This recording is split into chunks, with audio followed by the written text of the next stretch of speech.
श्री बांके बिहारी जी के दर्शन और भक्तवत्सलता। खैर तहसील में यमुना किनारे किसी गांव में रहने वाला एक जाट मेरे पास आया करता था। वह प्रत्येक पूर्णिमा को वृंदावन जाकर श्री बांके बिहारी जी के दर्शन किया करता था। उसका यह नियम 30-40 वर्ष से चल रहा था। एक बार पूर्णिमा के एक दिन पहले चतुर्दशी को उसके जवान लड़के की मृत्यु हो गई। एक ही लड़का था। सारे गांव में हाहाकार मच गया। वह लड़के की लाश लेकर अनेक ग्रामवासियों के साथ यमुना किनारे गया और वहां उसका दाह संस्कार किया।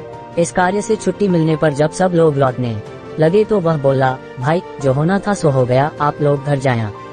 मेरे तो कल पूर्णिमा है, मुझे कल वृंदावन में श्री बांके बिहारी जी की हाजिरी देनी है, सो मैं तो वहीं जा रहा हूँ। उसकी यह बात सुनकर सब लोग कहने लगे, कैसा पागल है, जवान लड़का मरा है, लोग इसके घर आएंगे और यह कहता है मुझे वृंदावन जाना है। ऐसा कहकर लोगों ने उसे बहुत समझाया, किंतु वह अपना सदा का नियम छोड़ने को तैयार न हुआ। बस वह वहीं से वृंदावन चल दिया। इस समय प्रकृति ने भी उसकी परीक्षा करने की ठानी। बड़े जोर से हवा चलने लगी और पानी भी बरसने लगा। सब लोग तो गांव लौट गए।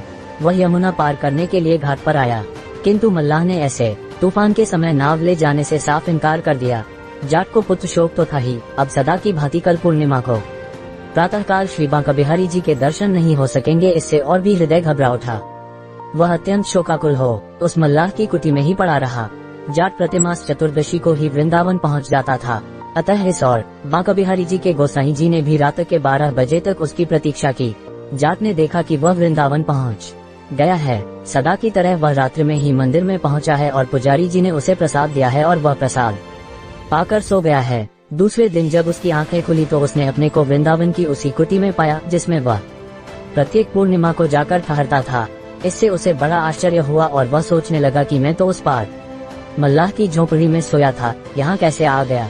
फिर उसे रात को पुजारी जी से प्रसाद पाने की याद आई। उसने उनके पास जाकर इस विषय में पूछा तो वे बोले, भाई मैंने तो तुम्हें प्रसाद नहीं दिया, मालूम होता है ये सब इन बांके बिहारी जी की ही लीला है।